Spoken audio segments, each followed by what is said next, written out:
충격을 받은 적이 있는데요. 이 런던에서 우리가 외국을 가면 하루 종일 걸어보잖아요. 여기 또 언제 오냐 이래서 하루 종일 걷는데 그런 방식으로 하면은 런던을 다 이해하느냐 그런 관점입니다. 그러니까 우리 지역의 자원을 찾는데 행정 관청 위주로 지도를 그릴 수도 있고 역사 유적이나 박물관 위주로 그려볼 수도 있고요. 쇼핑센터로 그려볼 수도 있고 수제 맥주집으로 그려볼 수도 있고 이 유명한 지명들을 가지고 그려볼 수도 있고 이 런던을 빛낸 사람들을 가지고 그려볼 수도 있지 않습니까? 그러니까 인천에 많은 차원들이 있는데 환경 지도로, 역사 지도로, 사회 지도로, 아니면 교회 지도로, 아니면 식당 지도로 어떤 걸로 그리더라도 이 개항 몇 년 됐습니까? 이 인천에 많은 자원들이 있는데 그것을 단일한 관점으로만 보면 그 자원들을 다 놓치는 것 아니냐 하는 거죠. 그러니까 여성의 관점에서 우리 자원을 한번 보고 아니면 장애인의 관점에서 자원을 한번 찾아보고 이런 방식으로 해서 우리의 해결 자원도 찾아가 보자라는 겁니다. 그런 커뮤니티 매핑을 우리 각 국가마다 해봐도 저는 이 새로운 정책들이 나올 수 있지 않을까, 새로운 자원들이 나올 수 있지 않을까 하는 겁니다. 어린이들한테, 초등학생들한테 우리 동네에 지도를 그리는데 녹색이라는 관점에서 그려보자 라고 했더니 애들이 캠핑장, 하늘공원, 체험장, 산 이런 것들을 그렸던 것처럼 서울 성북구의 초등학생들이 선생님들이 이제 앞으로 2달 동안 얘네 등하교 할 때 우연히 만나는 것, 그러니까 지금까지 등하교 할 때는 보지 않았던 새로운 것들을 한번 발견해봐 이렇게 해서 2, 3개월 모아가지고 마을 지도를 그렸던 것, 이런 것들이 새로운 자원을 찾는 길인 거죠. 이게 2021년에 뉴욕에서 이 기후 정상회담을 할 때 20여 개 단체가 공원에다가 우리로 치면 부스를 만든 거죠. 그래서 우리 단체는 몇 번 목표에 기여하고 있습니다. 그런 부스를 만들어서 이 공원에 오는 국내외 사람들이 SDG를 학습하게 만들었습니다. 그런데 곁다리도 있는 거예요.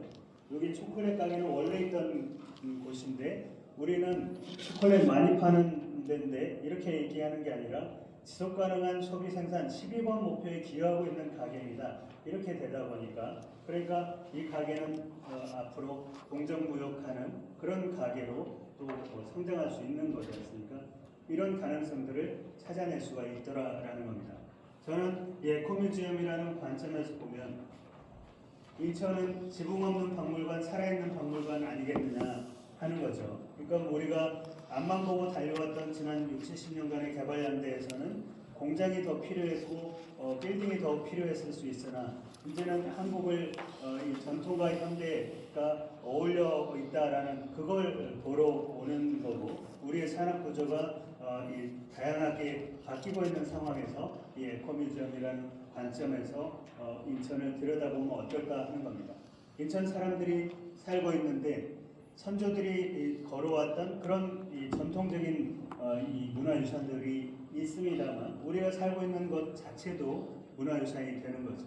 그러니까 저는 왜 이 산업박물관 하나 인천에 없을까?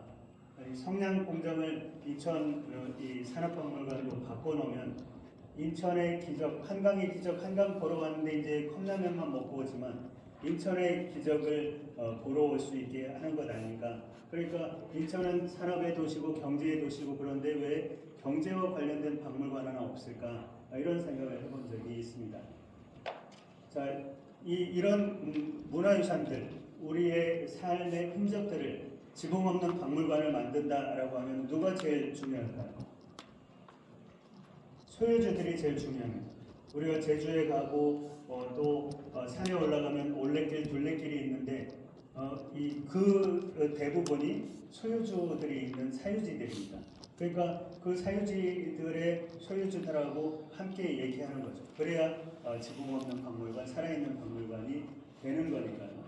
그래서 20층짜리 빌딩이 들어오고 첨단 산업이 들어올 것은 그렇게 하는 거지만 교회가 있고 방앗간이 있고 물레방아가 있고 또 고인돌이 있고 그런 것들이 이 에코뮤지엄이 되는 것.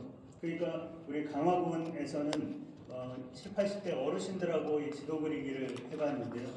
그분들이 바빠 죽겠는데 왜 불렀어? 이게 아니고 지도를 그리기 시작하니까 눈이 초롱초롱해지면서 여기에는 어떤 스토리가 있고 여기에는 어떤 가족들이 살았고 이런 것들이 만들어졌었고 그런 것들이 바탕이 되니까 지금 다른 데로 몰려갔는지 몰라도 MZ세대들이 한동안 강화군에 와서 오래된 고택에 있는 그 서점과 카페에서 인증샷을 찍었던 그런 자원들도 있었던 겁니다.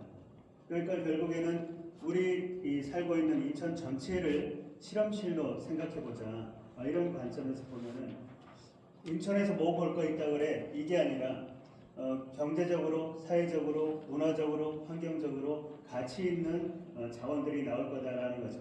그래서 그냥 뭐 한번 생각해보자 이렇게 얘기해 보면 자꾸 경제 문제만 떠오르거나 예산 문제만 떠오르거나 환경 얘기만 떠오르거나 그럴지 몰라도 주민들하고 함께 얘기해보고 또 내가 가진 이 메타 거버너로서의 인식을 가지고 우리 단체나 우리 쪽의 분야의 거버넌스에서 논의를 하게 된다라고 하면 어떤 동네에서 어떤 사람들이 모여가지고 어떤 자원을 발굴해서 함께 할지 모른다 이런 관점에서 접근해 보자는 겁니다.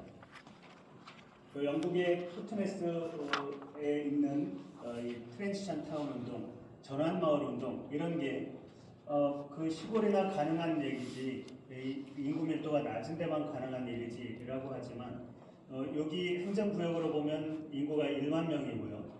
또 이 토트네스라고 하는 이 우리로 치면 마을 만들기 정도 해야 될까요? 이 지역은 한 3,000명 되는 거예요. 3,000명이 합의를 해서 이 만들어 가는 건데 그러면 인천의 인구가 몇백만이다. 그걸 동네별로 쪼개보면 그 작은 실험들이 결국에는 또 다른 7,787개를 만들 수 있지 않을까 이렇게 접근해 보자는 겁니다. 이 트랜지션 타운 마을은 어떻게 생겼냐면은 기후위기가 있고 경제위기가 있고 그런데 왜 런던에 있는 중앙정부는 아무것도 안 하는 거야? 라고 하다가 그럼 결국에는 우리가 해보자. 그렇게 해서 그냥 이분들이 하는 거는 뭐 한살림처럼 먹거리 이런 중심만이 아니고 생계, 주택, 에너지 아니면은 경제 이런 것까지 해서 30개의 프로젝트를 만들기 시작했다라는 겁니다. 이 운동이 전 세계에 퍼져 있는데요. 우리나라에도 저 은평구에 전환마을 운동을 하는 분들이 마을을 하나 지금 계속 다듬고 있습니다. 그런 걸 만들기 위해서는 그러니까 우리가 인천 전체를 하루아침에 바꿀 수는 없지만 여러분들께서 내 분야의 거버넌스를 작동시켜서 전환행동을 만들어보자 라고 하면 여러분들처럼 건강한 분들이 비전을 가지고 우리 모두가 참여하면서 서로 네트워킹 해가지고 다른 분야의 아이디어도 잡고 실천적인 프로젝트가 아주 사소해 보이지만 함께 만들고 그걸 일상적인 운동으로 해보고 그리고 작은 성공이라도 나오면 상을 못 받았더라도 박수를 쳐주는 그런 방식으로 하면은 전환 운동이 가능합니다 라고 얘기하고 있는 겁니다. 그러니까 수리 카페를 만들거나 로컬 푸드 정상회의 저 지구 정상회의가 아니라 우리 동네에서 나는 소 키우는 사람 나는 뭐 딸기 키우는 사람 그분들이 정상회담을 하는 거예요. 그런 것들을 만들고 헌신 상담을 하고요. 거리 축제를 하고요. 작은 기술들을 공유하거나 인형식품을 나누는 카페를 만들거나 공동체 매장을 만들거나 지역사회 개방 공간을 운영하거나 큰 그 시청 앞에 광장 이런 게 아니라 우리 마을에 여기에 딱 작은 광장이 몇 사람이 모일 수 있는 광장이 있다라고 하면 공동체 의식이 높아지거나 아니면 문제를 해결할 수 있는 것들이 생기지 않겠냐 하는 그런 관점으로 가볼 수도 있겠고 학교에 식품을 재배하는 것 이런 것도 공터를 활용해서 같이 해보면 좋겠죠. 지역사회 와인을 제조하는 것, 간담회, 공동주택, 공동체 에너지 회사 많이 지금 만들고 있죠. 자연건축에 학습을 하거나 성찰 시간을 갖거나 지역사회 영화관을 개점하거나 영화관을 개점하는 거 한번 생각해 보시죠. 우리가 이 감독이어야지 영화를 판매하는 그런 게 아니라 있던 영화 아니면 독립영화 아니면 우리가 찍은 영화 이런 것들을 찾는 건데 어디에다가 그 공간을 만들지 고민하면서 사람들이 모이고 어떤 영화를 올리지 고민하면서 사람들이 모이고 또 그 영화를 같이 봤는데 우리 동네에서는 우리가 뭘 해볼까 앞으로 그 논의하면서 이 전환행동이 생기지 않겠냐 이런 얘기를 해볼 수가 있습니다. 그래서 우리가 작은 실천들을 인천지속가능발전협의회가 큰 조직인 줄 알았더니 이런 작은 실천을 해 그게 아니고 이런 작은 전환 행동들이 결국에는 인천 전체를 전환하는 촉매제가 될 수 있는데 그 전환은 다 근본으로 돌아가 이런 게 아니라 경제와 사회와 환경의 균형과 조화를 맞추는 그런 지점들을 잘 찾는 것 그리고 그 작은 행동을 하면서 사람들의 생각이 갈등 위주나 아니면 대립 위주나 아니면 한 가지밖에 모르는 이게 아니라 이 균형과 조화를 알게 되는 걸로 바뀌어가는 걸로 가보자라는 겁니다. 인천은 작년에 사회적 지속 가능성 여기에 초점을 두고 인천시의 이 시 내에 사회단체들이 모여가지고 시장님하고 공동 선언을 했던 적이 있습니다. 설문조사부터 하고 지역의 이슈들을 분석하고 했는데요. 이런 이 통계들은 제가 따로 뽑아봤습니다. 1인당 GRDP가 인천이 저 정도 되면은 저 정도는 됐겠네 이렇게 생각하시는 분 안 계시겠죠. 비정규직 비율이 높아요. 지금 인구가 높고 고용률이 높아졌다라고 하는데 실제로는 비정규직 근로자 비율이 가장 높은 급에 속한다라고 하면은 이 문제 역시도 경제발전이라는 관점에서 우리가 사회 문제랑 사회적 지속 가능성이랑 함께 연결해서 고민해 봐야 될 지점이죠. 인구가 늘고 청년층이 늘었다라고 했는데 가족관계의 만족도는 아주 낮으면 여기에는 어떤 가족들이 살고 있는 거야? 이렇게 고민 한번 해볼 수 있는 거죠. 스트레스 인지율이 높은 상태니까 인구가 많아지고 경제가 좋아지는 것 같지만 실제로는 스트레스를 겪고 있고 비정규직이 많은 이런 문제를 사회 문제로 인식해야 되지 않을까 이런 생각해 볼 수가 있죠. 자살률이 높은 수준입니다. 저 시골 지역에 비하면요. 그러니까 시골에는 고령화 지수가 높기 때문에 그쪽에 고령 노인들의 자살이 높다고 치고 삶의 만족도가 아주 낮은 상황이잖아요. 그러면 우리가 경제 성장 이것도 계속 해 나가야 되겠지만 그것이 사회의 삶의 만족도를 떨어뜨리지 않는 선에서 어떻게 균형과 조화를 맞출까 새로운 고민이 되는 겁니다. 문화 기반 시설수 인천에 문화시설 많은 것 같은데 의외로 많지 않은 거죠. 인구 10만 명당 체육시설이 많아서 삶의 만족도가 떨어지나 이런 고민 우리가 해볼 수 있는 겁니다. 환경으로 보더라도 도시공원의 조성 면적 그래도 꽤 높은 편인 것 같은데 이렇게 생각해 볼 수 있으나 녹지율이 그다지 높지 않은 거면은 그러면은 몇백 년 된 나무들은 싹 없애고 새로운 단지 조성해가지고 한 10년 된 나무들만 다시 심는 건가? 이런 생각을 해봐야 되는 거죠. 그러니까 녹지 환경에 대한 만족도가 높지 않은 것을 알 수가 있습니다.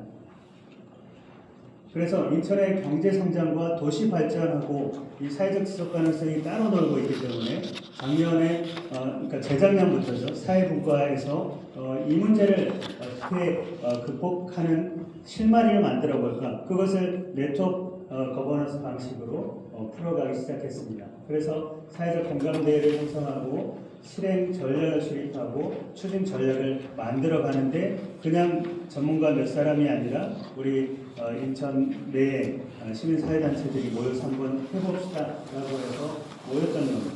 그래서 실태조사를 하고 공론장 토론회를 하고 공동선언을 했고요 작년에 그리고 이제 올해부터는 공동 실천으로 갈 거를 하나씩 따져보자 그런 단계에 있습니다. 오늘 오셨나요? 사진이 이 인천일보에서 그러니까 그냥 이틀 동안 쓴 필름들이 아니고 1년 준비하면서 찍고 쓰고 또 이 공동 비전 선포를 하고 쓰고 그러셨던 거죠. 공동 비전이 필요하다. 그냥 의견도 던지는 게 아니라 사회분과 분들하고 계속 이 논의를 해 나가면서 시민사회단체들을 모았죠. 그러면서 모두를 위한 모두에 의한 포용도시를 시장님과 함께 이 시민사회단체 대표들과 함께 저 공동선언을 하셨던 거죠. 그러니까 인천의 특성에 가장 잘 맞는 그런 선언을 했다라고 저는 개인적으로 평가를 했었는데요. 그러니까 그런 선언, 그런 의제를 발굴하는 것, 또 그런 작은 과제들을 실천해 나가는 것, 이게 인천지속가능발전협의회의 일이다 이렇게 보시면 될 것 같습니다. 아까 7,787개가 2012년에 확인됐다고 했죠. 세계 곳곳에서 트럼프 대통령 같은 이런 사람들도 있는데 어떻게 지구를 계속 지키는 사람들이 유지가 될까? 이런 생각을 해보면 그 7,787개의 답이 있다고 생각하지 않으십니까? 그러니까 도넛경제학을 내는 그 책을 낸 사람은 전문가인데 이 암스테르담 이 도시에서 그 아이디어를 가지고 그러면 암스테르담을 이 도넛 도시로 만들어 보자. 그래서 서울에서는 또 노원구에서 이 도넛 도시 얘기를 또 기본 계획을 세웠던 그런 예도 있습니다. 그러니까 우리가 개념적으로 우리가 번영한다는 건 어떤 의미가 있을까? 우리 지역사회, 전 사회적으로 또 암스테르담 전 세계 사람들한테 미칠 영향 무엇일까? 이런 것을 글로벌 차원에서 생각해보고 생태학적 차원에서 생각해보는 거죠. 그러니까 이런 틀을, 이런 매트릭스를 자꾸 만들어보는 게 우리 논의 구조에서 가능한 일이고 이 모범 사례가 나왔다 그러면 반드시 그런 논의들이 뒷받침됐기 때문이다. 이런 거죠. 그러니까 인천시청이 그간에 받았던 많은 상이나 우수 사례들을 보면은 반드시 한 개 부서가 한 일은 찾아보기 어려울 겁니다. 여러 부서가 힘을 모았거나 아니면 단체들하고 같이 힘을 모았거나 그런 경우가 많은 거죠. 그게 지속가능발전 거버넌스라고 생각을 합니다. 요새 ESG 경영 얘기하는데 그런데 이게 1989년에 세레스 원칙 이런 것을 예외로 치면 그러니까 알래스카에 유조선이 침몰했을 때를 빼면 뭐 위기의식을 가졌겠죠. 그런데 1992년 이런 게 중요합니다. 1992년은 정부, 기업, 시민사회 전 세계 사람들이 모여가지고 의제21이라는 걸 만들었잖아요. 그때부터 유엔은 의제21, 지속가능발전 이런 게 자꾸 나오는데 기업은 뭐 할래요? 이렇게 계속 유엔 사무총장들이 촉구를 하고 유엔 기구들이 촉구를 했던 겁니다. 그러니까 지속가능발전을 해치는 이 기업들은 투자하지 않겠습니다. 그런 금융 이니셔티브들이 계속 있었고요. 그러다 보니까 존 엘핑턴이라고 하는 이런 기업인들은 TBL이라고 하는 그러니까 트리플 바텀 라인인데요. 회계장부를 보면은 바텀 라인 맨 밑에 재무제표만 있는 거지 않습니까? 그러니까 그것을 트리플로 해야 된다. 경제 지표만이 아니고 사회지표, 환경지표까지 해야 된다. 그렇게 논의하는 움직임들이 기업 부문에, 금융 부문에 확산이 됐던 거죠. 그러다 보니 UN 글로벌 컴팩트처럼 기업들이 모여서 만든 그런 조직들도 이제 생겨나기 시작했고요. 드디어 2004년에 20개 금융기관들이 UN 사무총장하고 같이 논의를 하면서 앞으로는 이런 것을 ESG라고 합시다. 그러니까 Who cares what라는 게 이런 걸 신경 쓰는 사람들이 이기는 거야 라고 얘기하는 제목인 거죠. 그러니까 경제, 사회, 환경의 균형과 조화를 생각하는 사람들이 이기는 겁니다. 보고서가 그런 게 나왔고 ESG가 그게 여기에서 나온 얘기입니다. 근데 왜 우리나라는 갑자기 2020년대에 들어와가지고 난리가 났을까? 이게 이 모든 게 삼성 탓이다. 저는 이제 그렇게 얘기를 하는 건데요. 한 10여 년 전에는 삼성이 국내 기업이었는데 지금은 글로벌 기업이기 때문에 2020년에 레리 핑크라고 하는 이 글로벌 큰손이 앞으로 ESG 경영을 안 하는 데는 투자하지 않겠습니다. 그래서 난리가 난 거였습니다. 그런데 그 사이에 우리는 재생에너지 비율을 못 맞췄어요. 그래 삼성은 뭘 했냐면 벌써 3년 됐나요? 저 시화호에 조력 에너지를 싹 사버렸습니다. 그거 아니면은 유럽의 규제를 피할 수가 없으니까, 비율을 맞출 수가 없으니까.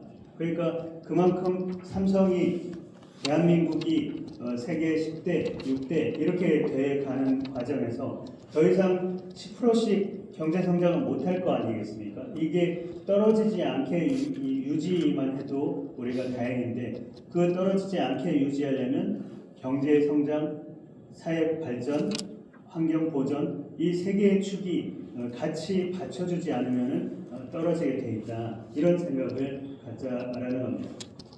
이게 기업들이 그려놓은 그림이에요. 우리는 E라는 관점에서 이런 SDG 목표에 기여하겠습니다. S라는 관점에 이런 목표에 기여하겠습니다. G라는 관점에서 이런 목표에 기여하겠습니다. 이렇게 보여준 겁니다. 그래서 이걸 보고 우리가 SDG하고 ESG를 우리말로 하기로 했어요. SDG는 세상 사람들이 S죠. 다 함께 해결할 D죠. 과제, G입니다. 그래서 SDG인데 정부, 기업, 시민사회가 합의를 해서 과제를 만들어놨어요.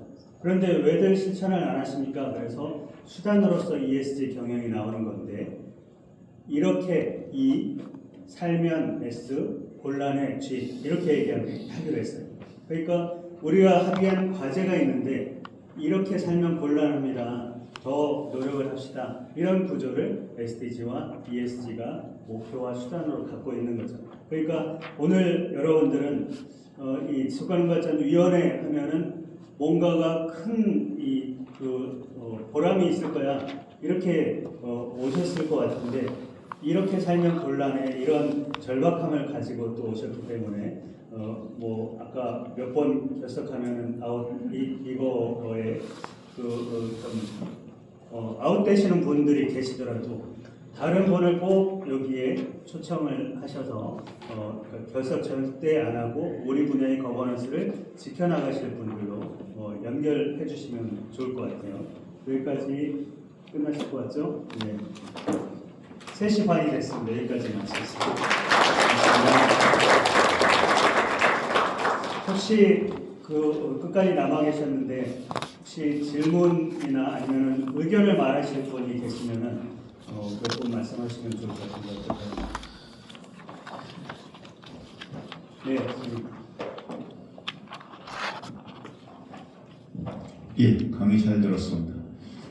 교수님께서 강조하셨던 몇 가지 키워드를 보게 되면 특히나 메타, 네트워크라는 말씀을 하셨습니다. 이거는 결국 각 분과가 각자 도생이 아니라 함께 하자라는 그런 것 같아요. 근데 함께 하려면 어떤 목표라든가 그 결과에 대한 보상 같은 것들이 있어야 되지 않습니까? 현재로서는 각각에 대한 지표는 있는데 함께 했을 때 즉 콜라보레이션에 대한 지표는 없는 것 같은 생각이 드는데, 그거는 지금 만들어지고 있는 건지 가능한 건지 어떻게 생각하십니까? 네, 그걸 이제 요 전정권 기수부터 그 고민을 많이 해왔던 걸로 알고 있는데요. 그래서 지금 기수에서 이제 회장님이 요 결석에 대한 걸 좀 얘기해 보자 이렇게 하신 것 같은데, 그럼 하나의 분과에서 이제 이를테면은 생태적인 실천 활동, 그 바다를 지키자 이런 활동은 계속 모여서 가는데, 그런데 이제 그 분과 위원들만 또 실천 활동 가시는 거잖아요. 그걸 다른 분과에도 공지를 하자, 날짜나 시간이 맞는 다른 분과 위원들도 참여할 수 있게 그렇게 한 게 이제 몇 년 안 됐습니다. 그러니까 그거라도 이제 진척이 된 거라고 저는 생각을 하는데, 그런데 다른 분과에 이제 자꾸 제안을 하는데 그 제안이 이제 의미 있게 분과 위원장님들 회의도 있었는데요. 그 회의에서 논의가 돼서 이 다음번에는 같이 모여보자. 다음번에는 이 분과 저 분과 같이 해보자. 이런 얘기가 있었음에도 그 분과에서 이제 출석률이 낮아가지고 논의가 이제 붙지 않거나 그런 경험들이 있다 보니까 이제 결석을 더 강조하게 된 것 같은데요. 근데 그렇게 이제 함께 할 수 있는 공동 사업이나 지표나 이런 것은 계속 얘기가 나왔기 때문에 이번 분과에서, 이번 기수에서도 분과별로 그런 제안들이 이제 잘 나올 것 같습니다. 그러니까 그 제안들이 나왔다고 해서 한 10개 나온다고 해서 다 될 것 같지는 않고요. 그 중에 1개 내지 2개라도 분과들이 공동으로 제안해서 이룬 사업이 있다. 그러면은 저는 이제 그 정도를 가지고 이제 모범 사례로 해서 다른 분과에 또는 이제 다음 기수에 또는 내년에 그렇게 확산시키는데 초점을 둬야 되지 않을까 싶습니다. 네.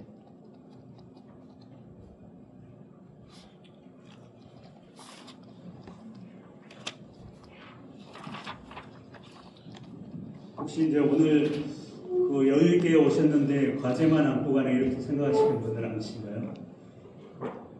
근데 결국에는 우리 그 아까 이 인천일보 사진에 나왔던 우리 사회분과 작년 위원장님, 위원장님 맞으시죠? 부위원장님이시죠? 네. 부위원장님이 그럼 결국에는 사회분과에서 고민을 했지만 다른 분과에서도 이제 논의를 붙였고 또 사회분과가 이 사회 거버넌스를 만들어내신 거잖아요. 그러니까 그런 관점에서 보면은 반드시 이제 우리 분과들이 연결되는 것도 중요한데 다른 분과에서도 이제 사회 단체들한테 설명해주고 여기에 참여를 이렇게 알려주고 그것만으로도 저는 큰 성과가 아니었나 그런 생각을 하고 있습니다. 그 질문 없으시면 장시간 수고해 주신 우리 강사님한테 박수 한번 부탁드립니다. 고맙습니다.